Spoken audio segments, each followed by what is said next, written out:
오늘 본문의 1절이 이렇게 시작됩니다. 끝으로 나의 형제들아 이렇게 시작합니다.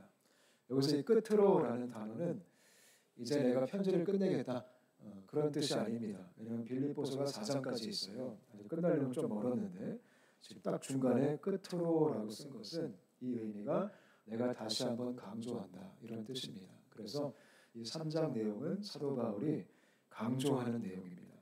근데 뭘 강조하냐면 기뻐하라 이렇게 얘기해요. 제가 계속 반복적으로 얘기한 것이 있어요. 빌립보서의 키워드가 뭐죠? 기쁨입니다. 기쁨. 사도 바울은 계속적으로 기쁨을 강조합니다.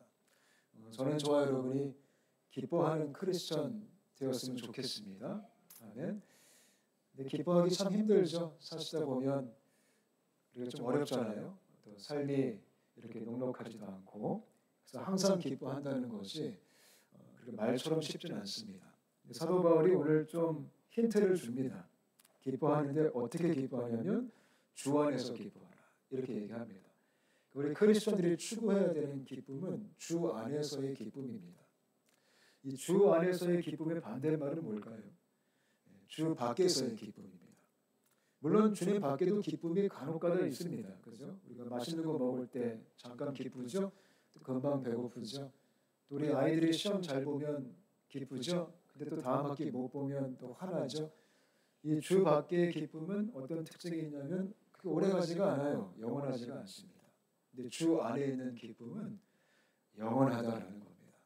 저는 저희 모두가 이왕이면 주 안에서 기쁨을 찾으셨으면 좋겠습니다. 주 안에 있는 기쁨 중에 가장 큰 기쁨이 나 같은 죄인 살리신 거죠. 그게 가장 큰 기쁨이죠. 그거 하나로 사실 예수 믿는 사람들은 충분히 기뻐할 수 있습니다.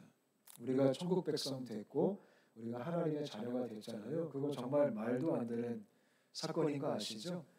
여기 있는 우리들 중에 당연히 천국 갈 사람 없습니다. 우리가 천국 백성 된 것은 하나님의 은혜입니다. 그래서 그것만 생각해도 우리가 기뻐할 수 있었으면 좋겠어요. 저도 사실 기뻐하라고 설교하고 있지만 저도 좀 기뻐하고 싶습니다. 주님 안에서 우리가 이 기쁨을 날마다 추구하는 그런 삶을 사셨으면 좋겠어요. 또 독특하게 1절에 또 얘기합니다. 너에게 같은 말을 쓰는 것이 내게는 수고로움이 없고 이렇게 말합니다.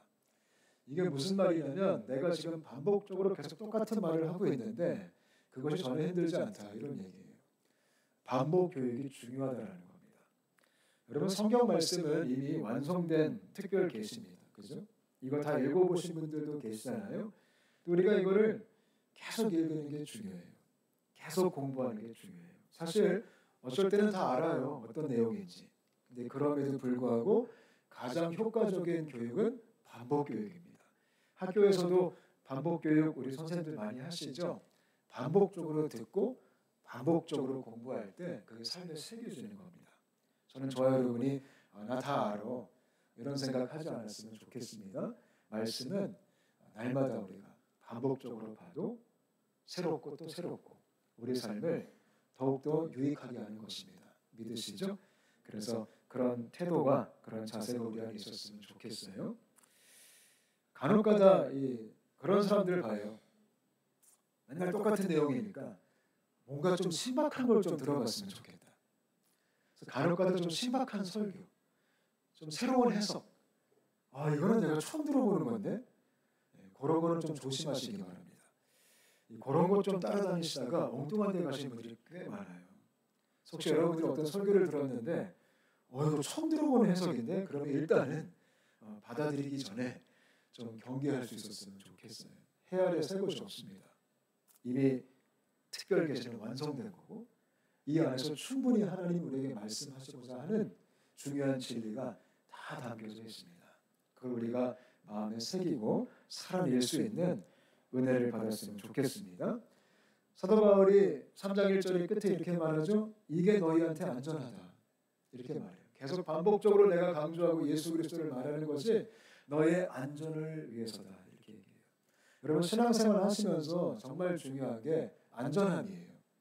왜냐하면 요즘 우리가 살아가는 세상은 우리를 넘어뜨리고 유혹하려고 하는 그런 잘못된 진리가 아주 많습니다. 저는 교회 공동체 안에 우리가 같이 말씀을 이렇게 나누면서 여러분들이 안전하게 주님을 잘 섬길 수 있게 되었으면 좋겠습니다. 하면 그게 교회의 가장 중요한 기능 중에 하나예요. 왜냐하면 지금도 굉장히 달콤하고 보암직도 하고 먹음직한 그런 잘못된 세속적인 가르침들이 많이 있거든요. 그래서 우리가 이 반복적으로 교육하는 말씀으로 잘 무장해가지고 안전한 신앙생활 하시게 되었으면 좋겠습니다. 자, 이제 2절부터 오늘 본격적인 내용입니다. 2절. 우리 2절, 3절 한번 같이 다시 읽어볼까요? 2절부터 3절입니다. 같이 읽겠습니다. 시작. 개들을 삼가고 행악하는 자들을 삼가고 몸을 상해하는 일을 삼가라.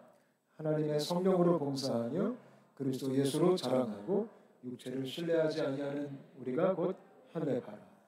지금 사도 바울이 빌립보 교인들에게 삼갈 것을 얘기합니다. 삼갈 것, 삼가라. 몇 번 반복했죠. 이 삼가라라는 단어가 제가 찾아보니까 몇 가지 의미가 있더라고요. 첫 번째는 멀리하라 이런 뜻이 있어요. 멀리하라. 가까이 가지 말아라. 가까이 가면 다칠 수 있다. 멀리하라. 두 번째는 이건 좀 요즘 표현인데요. 우리 젊은 세대가 요즘 그런 말 많이 합니다. 손절하라. 손절하자. 그냥 끊어버려라. 끊어버려라. 또 이런 의미도 있어요. 조심해라. 조심해야 된다. 경계해라 이런 뜻이죠.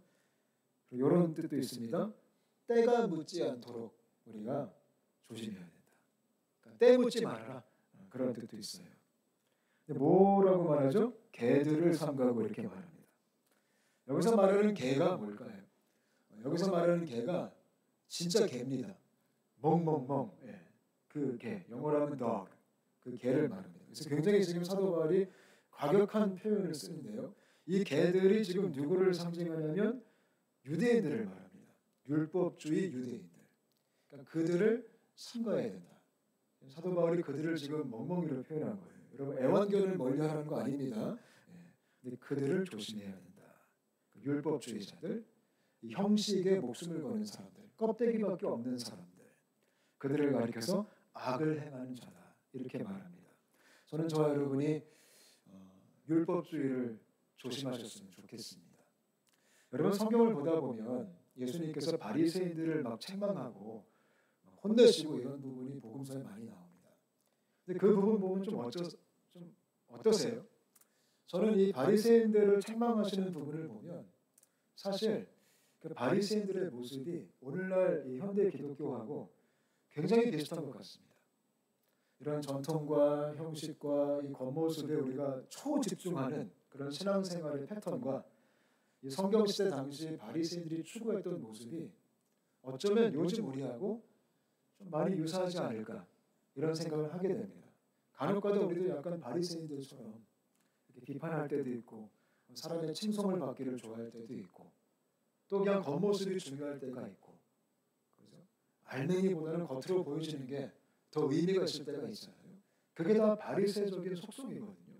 오늘날 우리의 신앙생활이 때로는 너무 거기에 지나치게 많이 치중해 있는 삶의 순종보다는 교회 생활 잘하고 있느냐. 사실 신앙생활은 교회 생활로만 결정할 수가 없어요. 교회 생활 잘한다고 그 사람이 신앙생활 잘한다 이렇게 말할 수는 없어요. 물론 교회 생활이 중요하지 않다는 거 아니에요. 근데 여기서의 교회 생활은 반드시 우리의 삶의 생활로 연결이 돼야 됩니다. 근데 이게 분리가 된 게 율법주의입니다. 그냥 모여서 종교적인 것만 중요하고 그 외의 것들은 다 괜찮다. 요즘 젊은이들이 그런 말 많이 하죠. 혹시 우리 어르신들은 이런 말 아실지 모르겠지만 퉁친다. 퉁친다 아세요? 그러니까 바리새인들은 종교 생활로 퉁치는 겁니다. 신앙생활. 내가 이렇게 이 짜여진 이 조직 안에서 이렇게 하니까 이거는 충분하다. 그게 바리새인들의 속성이었습니다.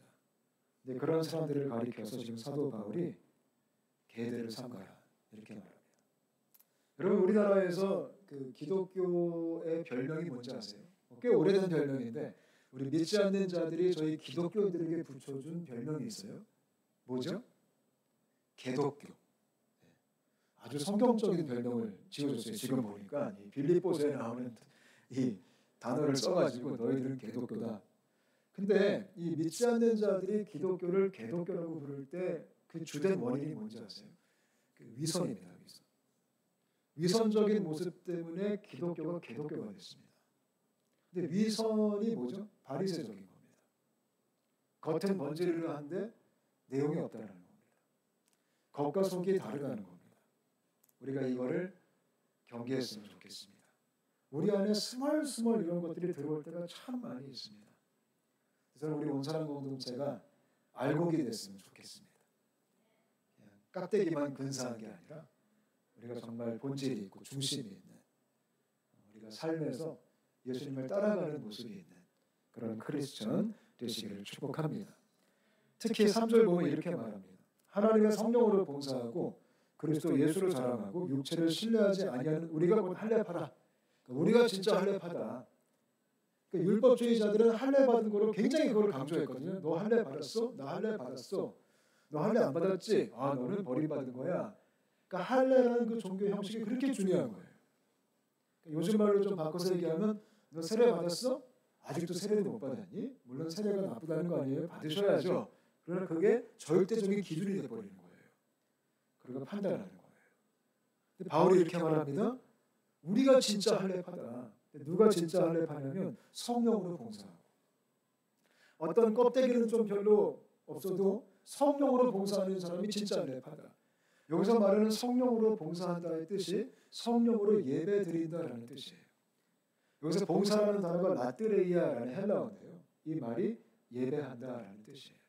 그러니까 성령으로 하나님을 높이는 자들, 그 사람이 진짜 할례파다. 그냥 어떤 형식과 의식은 없어도 그 자가 진짜다, 이렇게 얘기하는 거예요. 저는 저와 여러분이 성령으로 예배하는 예배자가 되시기를 축복합니다. 요한복음 4장에도 예수님께서 이 사마리아 여인을 만난 다음에 예배에 대한 정의를 해주셨죠. 하나님이 어떤 예배자를 찾으신다고요? 영과 진리로 예배하는 자를 찾으신다. 그게 누굴까요? 성령으로 사는 사람들입니다. 성령의 인도를 받고 말씀의 인도를 받는 사람들, 그렇게 삶을 살아가는 자들, 그들이 예배자다, 이렇게 얘기해요. 그때 여인은 그런 얘기했죠. 어디서 예배드립니까? 이 산입니까? 저 산입니까? 예수님께서 여기저기가 중요한 게 아니라 예루살렘에서 가든 뭐 딴 데를 가든 성령과 진리에 붙들림 받은 사람, 그게 크리스천이다, 이렇게 얘기한 거예요. 전 여러분 한 분 한 분이 저를 포함해서 우리가 그런 크리스천 되었으면 좋겠습니다. 그리고 예수를 자랑하고, 그러니까 진짜 할례파는 예수를 자랑한다. 여러분, 예수 자랑의 반대말이 뭔지 아세요? 자기 자랑입니다. 율법주의자들은 자기 자랑하기 바빴어요. 영적인 자기 자랑. 나는 이렇게 많이 합니다. 나는 이 훈련도 받았습니다. 나는 이 수료증도 있습니다. 나는 직분이 뭐뭐입니다. 그게 예수 자랑의 반대말입니다. 같은 공동체 안에, 크리스천 안에 예수님을 자랑하지 않고 자기의 어떤 영적인 과시를 하고 영적인 자랑을 하는 걸 의미하는 겁니다. 전 저와 여러분이 예수만 자랑했으면 좋겠습니다. 내가 이렇게 헌신했더니, 내가 이렇게 순종했더니, 내가 이렇게 봉사했더니, 내가 이렇게 섬겼더니, 그거를 내세우는 게 예수 자랑의 반대입니다. 사실 우리는 자랑할 게 없습니다. 근데 율법주의자들은 그렇게 자랑을 많이 했대요. 예수님이 그 얘기하셨죠. 바리새인들의 기도. 여러분, 바리새인들이 어떻게 기도했다고 하죠? 시장 복판에서 가지고 손을 번쩍 들고 큰 소리로 쩌렁쩌렁 기도했대요. 과시하면서. 하나님, 나 예쁘죠? 그게 기도의 내용이에요. 나 참 잘했죠? 나 헌금 많이 냈거든요? 이게 그들의 기도 내용이었어요. 저 세리하고 다르죠? 비교 기도. 그게 바리새인들 자랑하는 거예요. 근데 복음 안에 있는 자들은 그렇지 않다는 거예요. 이 당시 바리새인들이 헌금을 드릴 때도요, 혹시 그 얘기 아시죠? 그 과부의 두랩돈. 이 당시는 그 회당에 이 헌금통이 이렇게 구리로 이렇게 만들어진 항아리였대요. 항아리. 그리고 이 당시는 화폐가 없었어요. 다 동전이에요. 그래서 헌금을 많이 내면 소리가 거의 그 빠찡고 쫙 이런 소리가 나는 거예요. 그래서 바리새인들이 이제 코인을 많이 들어와가지고 그냥 쫙 내는 거예요. 나는 헌금 이렇게 많이 했다. 간혹가다 요즘도 이 헌금을 자랑하는 분들이 계십니다. 그게 율법주의자입니다. 근데 반면에 과부가 2 랫돈을 냈죠. 그럼 소리가 너무 티가 나는 거예요. 지금 잭팟이 터졌는데 쫙 하는데 그 다음 타자가 땡땡 이렇게 나면 그 얼마나 좀 민망스러워요. 근데 예수님께서 말씀하시기를 저 과부가 훨씬 많이 된 거다. 중심을 보셔. 있는 걸 다 드렸다. 삶을 드린 거다. 그게 크리스천이에요. 삶을 드리는 거. 사도 바울이 지금 빌립보 교회, 이방 교회잖아요. 이게 참 마음이 아픈 게 뭐냐면 이방 교회 사람들에게 원조 교회를 조심해라. 그 유대를 조심해야 된다. 이게 얼마나 좀 마음이 아파요. 그런 얘기를 하고 있는 거예요. 저는 우리가 오직 예수 자랑하는 크리스천 되었으면 좋겠습니다. 육체를 신뢰하지 않는다. 진짜 할례파는 육체 신뢰하지 않는다. 왜냐하면 율법주의자들은 그렇게 육체를 신뢰했어요. 자기 스펙을 신뢰했다는 거예요. 내가 출신이 어디고 우리 집안이 어떻고 내가 어떤 학교를 나왔고 그게 그렇게 중요한 거예요. 그거를 또 믿는 거예요. 우리나라 말로 표현하면 나는 내 주먹을 믿는다. 나는 내 인맥을 믿는다. 나는 내 실력을 믿는다. 나는 내 학력을 믿는다. 그게 율법주의자들의 특징이었다는 거죠. 근데 간혹가다 우리도 그럴 때가 있어요. 우리도 육체를 많이 신뢰해요. 그래도 그건 좀 따놔야지 우리가 먹고 살기도 편해지고 세상살이가 좀 이렇게 형통하지 않겠나. 근데 사도 바울이 말합니다. 육체를 신뢰하지 않는 자가 진짜 할례파다. 저는 저와 여러분이 육신을 신뢰하지 않는 크리스천 되시기를 바랍니다. 그렇다고 뭐 학력 갖다 버리고 스펙 갖다 버리라는 건 아니에요. 뭐 있을 수도 있죠. 좋은 스펙이 있을 수도 있어요. 그러나 그거를 신뢰하지 말라는 거예요. 그거를 의지하지 말라는 거예요. 그게 절대적인 게 아니라는 거예요. 믿으시죠? 우리 자녀들이 이왕이면 좋은 학교 가면 좋죠. 좋은 졸업장 받으면 좋죠. 좋은 회사 입사하면 너무 좋겠죠. 그렇게 되었으면 좋겠어요. 그러나 그것이 절대적인 것은 아니다라는 거예요. 그것 때문에 더 크게 쓰임받고 그건 아니다라는 거예요. 우리는 항상 그렇게 생각합니다. 그렇게 해야지 더 크게 쓰임받지 않냐? 천만의 말씀입니다. 그거는 사람의 기준이고 세상의 기준이라는 거예요. 물론 필요할 때가 있습니다. 사도 바울도 스펙이 좋았습니다. 지금 스펙이 안 좋은 양반이 이런 얘기하면 좀 그럴 텐데 지금 좋은 양반이 이런 얘기를 하니까. 근데 왜 이런 얘기예요? 스펙도 뭐 나쁜 건 아니지만 더 좋은 게 있다는 거예요. 그래서 그거를 지금 빌립보 교인들에게 알려주는 거예요. 왜냐하면 이 당시 빌립보 도시가 제국 도시인데요. 이 빌립보 도시는 정말 스펙이 중요한 도시였어요. 그리고 황제 숭배의 중심지였어요. 엘리트 도시였어요. 각종 다양한 문화가 있던 도시예요. 사람들이 다 그걸 추구하는 거예요. 교육열이 굉장히 높아요. 근데 더 고귀한 게 있다. 그게 바로 예수 그리스도다. 그 얘기를 해주고 있는 거예요. 저는 저와 여러분이 예수님이 가장 귀한 분들 되시기를 축복합니다. 아멘. 그 얘기를 본격적으로 우리가 너무나 잘 아는 4절부터 9절까지 합니다. 4절부터 6절까지는요. 사도 바울이 자기 스펙을 좀 설명을 합니다. 하도 지금 스펙 하니까 나도 스펙 좋아 이렇게 얘기하는 거예요. 나도 좋은 학교 나왔어. 솔직히 이 당시 사도 바울은 유대인들 중에 굉장히 고학력자에다가 가문도 좋았고 또 집도 돈이 있었고 또 로마 시민권자였고요. 이 당시에. 사람들이 뭐 그런 얘기도 하더라고요. 그런데 사도 바울은 대머리였다. 역시 하나님은 공평하시다. 뭐 그런 얘기하는데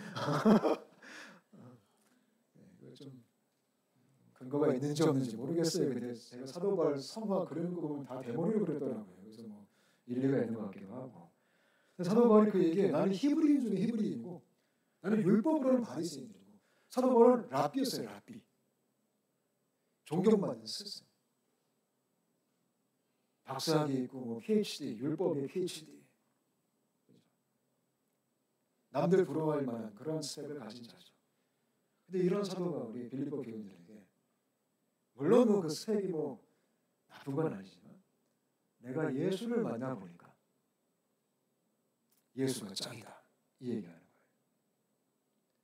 근데 율법주의자들은 이 예수가 짱인 거를 모른다. 저는 저와 여러분이 예수님이 정말 최고이신 거를 알게 되시기를 축복합니다. 그러면서 이런 얘기합니다. 7절을 보면 아주 극단적인 얘기를 합니다. 그러나 무엇이든지 내게 유익하던 것을, 내게 유익했던 스펙들을 내가 그리스도를 위하여 다 해로 여길 뿐더러.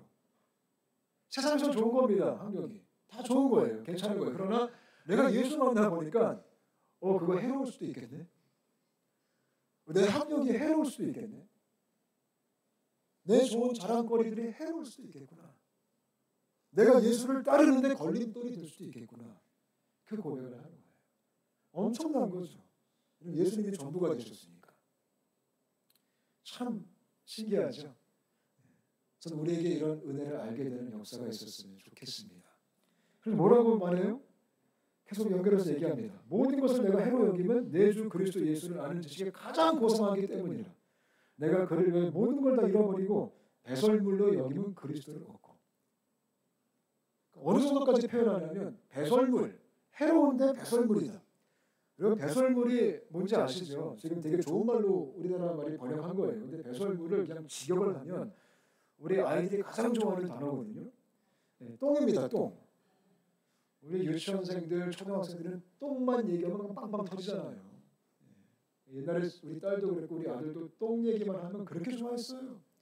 지금 사도 바울이 그 얘기를 하는 거예요. 율법주의자들이 목숨을 거는, 세상 모든 사람들이 목숨을 거는 그 모든 화려한 스펙들이 막상 예수를 만나보니까 똥과 같더라. 예수를 만나니까 돈이 똥이 되더라. 이해가 안 되시죠? 어느 순간부터 이 세상의 재물이 똥으로 보이는 그 시점이 나한테 예수가 귀한 시점이에요. 어느 순간부터 세상의 화려함이, 박수와 칭송이 똥으로 여겨지는 그 순간이 나한테 예수가 가장 고상해지는 순간이에요. 어느 순간에 큰 집이, 죄송하지만 똥으로 보이는 그 순간이 예수가 나한테 가장 고상해졌구나. 그 순간이라는 거예요.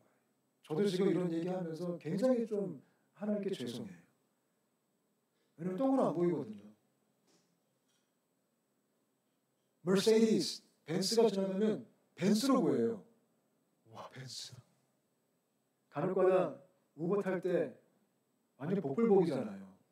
가끔 부르면 정말 코딱지만한 차가 오고 어쩔 때는 정말 우와 너무 좋을 때가, 좋은 차 오면 우와 테슬라 이렇게 열리는 차가 왔다.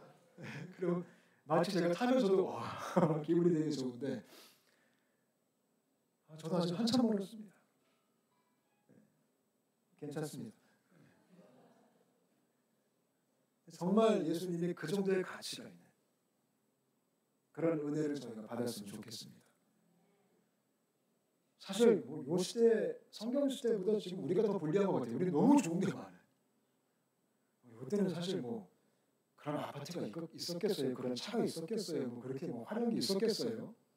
근데 요즘 우리는 그냥 너무 좋은 게 많잖아요.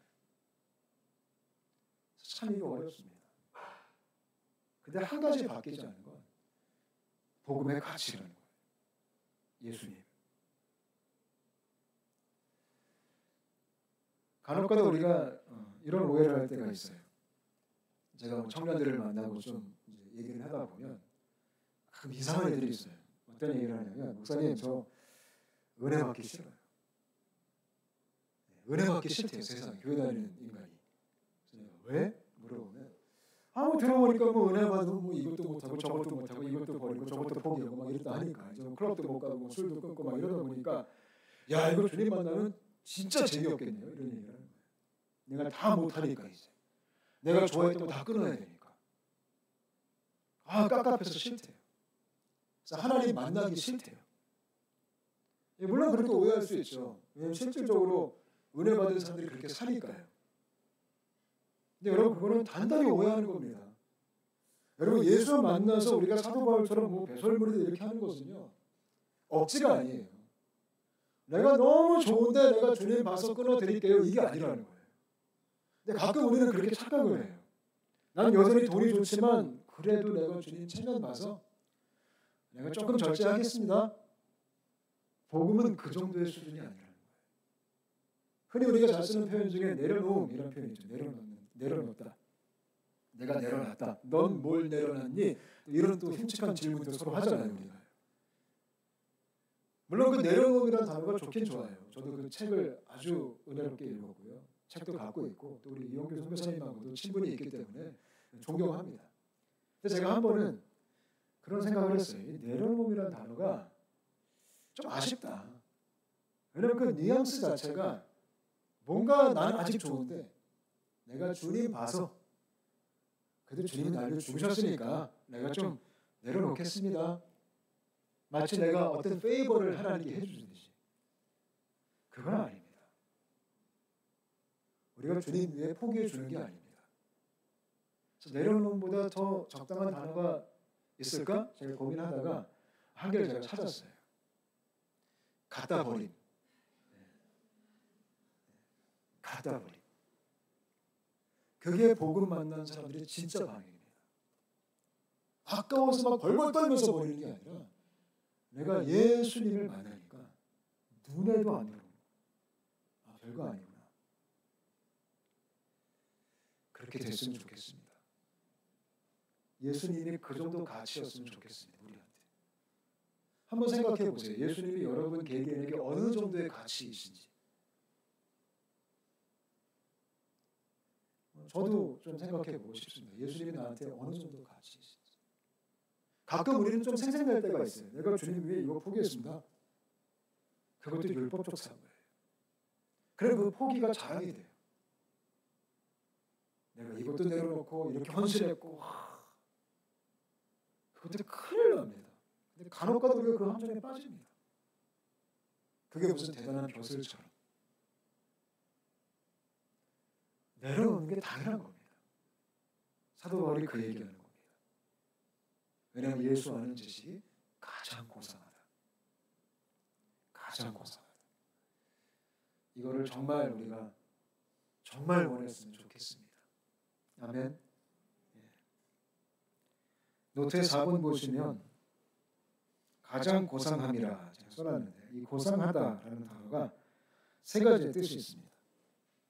첫 번째는 제가 계속 반복적으로 표현했던 건데요. 가치가 있다 이런 뜻이에요. 가장 가치가 있다. 그게 고상함의 뜻입니다. 가치 있다. 예수 그리스도가 그 복음이 십자가가 그 정도 가치가 있다. 두 번째 이런 뜻도 있어요. 뛰어나다. 이게 무슨 뜻일까요? 그냥 이렇게 죽어있는 복음이 예수님이 그냥 추상적인 그런 게 아니라 효능이 뛰어나다. 여러분 복음은 뛰어난 겁니다. 믿으시죠? 실제적인 겁니다. 실제적인 거. 그걸 얘기하는 겁니다. 이 복음은 예수 그리스도는 아주 뛰어나다. 우리를 구원하고 어둠을 물리치시고 모든 어둠의 권세를 이기신 그 승리의 복음이다. 아주 뛰어나다. 이 복음의 뛰어남이 우리 인생 안에 나타났으면 좋겠습니다. 나는 마지막 세 번째 고상하다의 뜻은 고귀하다. 그냥 최고의 보물이다. 가장 귀하다. 밀어내기의 원리예요. 밀어내기. 너무 좋은 걸 만났기 때문에 상대적으로 안 좋은 게 밀려나는 거예요. 그게 복음의 능력이에요. 둘 다 좋지만 한 개 선택하는 게 아니라 너무 말도 안 되는 좋은 게 빡 나타났기 때문에 이전에 내가 좋아했던 것들이 이제 우선순위에서 밀려나는 거예요. 이런 밀려나는 은혜가 있으시기를 바랍니다. 아멘. 마지막으로 제가 이 설교 준비하면서 제 노트에 제 마음이었나 봐요. 제가 이렇게 썼습니다. 둘 다 얻을 수는 없을까? 고상한 예수님 플러스 또 이 세상 살아가는데 이 스펙도 좀 필요하잖아요. 좀 둘 다 좀 이렇게 딱 주시면 얼마나 괜찮을까? 아무리 묵상하고 기도해봐도 아닌 것 같더라고요. 그래서 제가 노트에 cannot earn both. 두 개를 다 취할 수 없다. 둘 중에 하나다. 왜냐하면 예수님과 복음각에 가치 있는 게 없습니다. 믿으시죠? 그래서 우리가 정말 복음, 신앙생활 꽤 하셨잖아요. 정말 그 예수님이 나한테 얼마나 빛나는가,